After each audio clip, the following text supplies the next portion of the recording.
Hi hello வணக்கம். நம்ம மணி official சேனலுக்கு உங்களை அன்புடன் வரவேற்கிறேன். இனி பார்த்தீங்கன்னா மலையாளத்தில் ரிலீஸ் ஆன லவ் டலே இந்த படத்தினோட ஸ்டோரி பற்றி பார்ப்போம். இது ஒரு ஹாரர் அண்டு கிரைம் ட்ராமா. இந்த படத்தினோட ஸ்டோரி பற்றி பார்க்கறதுக்கு முன்னாடி நம்ம சேனலை சப்ஸ்கிரைப் பண்ணி வச்சுக்கோங்க. அப்போ தான் நான் போடுற வீடியோ உங்களுக்கு கிடைக்கும். வினு ஸ்ரீதர் தான் இந்த படத்தினோட டைரக்டர். இந்த படத்தினோட கதை என்னன்னு பார்த்தீங்கன்னா, ஒரு இன்ஸ்டாகிராம் செலிபிரிட்டியான நம்ம ரூபன் அவர் எடுத்த ஃபோட்டோ எல்லாமே மில்லியன் கணக்கில் வியூஸ் போய் பயங்கரமான செலிபிரிட்டியாக இருக்கார். அவரை பார்த்து பொறாமை கொள்கிற ஒரு 6 பேர் அவங்க என்ன பண்ணுறாங்கன்னு பார்த்தீங்கன்னா, இவர் போல் நாமளும் அதே இடத்துக்கு போய் ஃபோட்டோ பிடிச்சி போட்டு இன்ஸ்டாகிராமில் நம்ம செலிபிரிட்டி ஆகணும் அப்படின்னு சொல்லிட்டு ஒரு பணக்கார இளைஞர்களான ஒரு 6 பேர், அதாவது 3 பெண்கள் 3 ஆண்கள், இவங்க என்ன பண்ணுறாங்கன்னு பார்த்தீங்கன்னா, அவரை கூட்டிக்கிட்டு ஒரு இடத்துக்கு போகிறாங்க. அது இடம்னு பார்த்தீங்கன்னா நாகர்கோல் அப்படிங்கிற ஒரு கர்நாடகத்தில் இருக்கிற ஒரு இடம். அது ஒரு பயங்கரமான மலைப்பகுதி. அது புலிகள், யானைகள், பல மிருகங்கள் வாழக்கூடிய பெரிய ஒரு ஃபாரஸ்ட் இடம். அந்த இடத்துக்கு என்ன பண்ணுறாங்கன்னு பார்த்தீங்கன்னா, ஒரு காரில் ட்ராவல் பண்ணுறாங்க.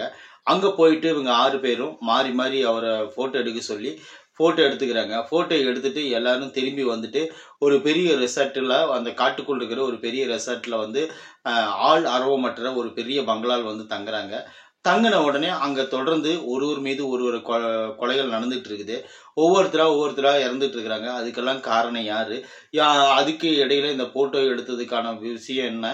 அந்த கொலைகளுக்கு பின்னாடி நடக்கக்கூடிய அந்த மர்மம் என்ன?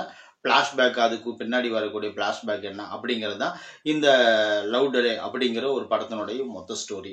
இந்த படத்தினோட பாசிட்டிவ் என்னன்னு பார்ப்போம். இந்த படத்தினோட பாசிட்டிவ் என்னன்னு பார்த்தீங்கன்னா, அந்த கொலைகள் நடக்கக்கூடிய இருட்டான இடத்துல ஒவ்வொருத்தரா மர்மமாக சாவக்கூடிய அந்த திகில் நிறைஞ்ச அந்த சீன்கள் பார்க்கறதுக்கு ஓரளவுக்கு நல்லா இருக்குது. ரெண்டாவது, அந்த இடத்தினுடைய அழகு, அந்த அருவி கொட்டுற இடம், அந்த ஃபோட்டோஸ் எடுக்கிற சீன்கள், அது எல்லாமே நல்லா இருக்கு.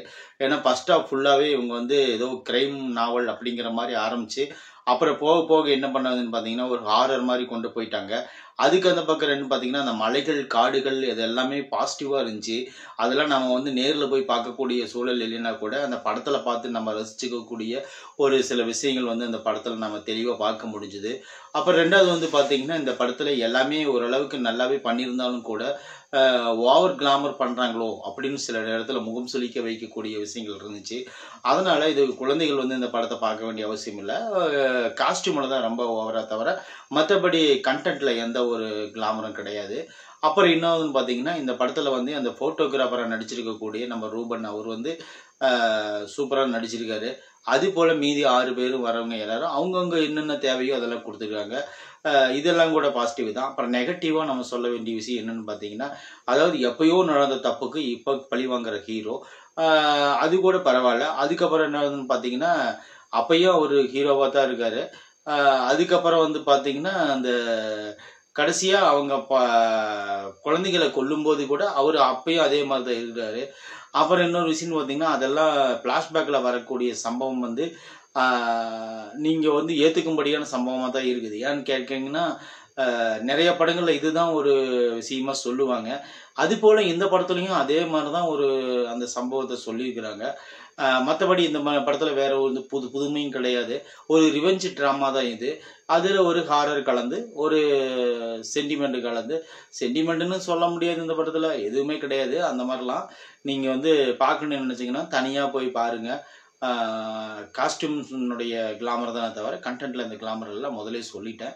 அதுபோல் இந்த படத்தில் நடிச்சிருக்கிற எல்லாருமே நல்லா தான் நடிச்சிருக்கிறாங்க. ஓரளவுக்கு நீங்கள் பார்த்து ரசிக்கலாம். அவ்வளோதான். இந்த படம் பார்த்தே ஆகணும்னுலாம் அவசியமெல்லாம் கிடையாது. சுமாராக இருக்குது, அவ்வளோதான். இந்த விமர்சனம் உங்களுக்கு பிடிச்சிருந்துச்சுன்னா நம்ம சேனலை நீங்கள் சப்ஸ்கிரைப் பண்ணி வச்சுக்கோங்க. அப்போ தான் நான் போடுற வீடியோ உங்களுக்கு கிடைக்கும். தேங்க்யூ.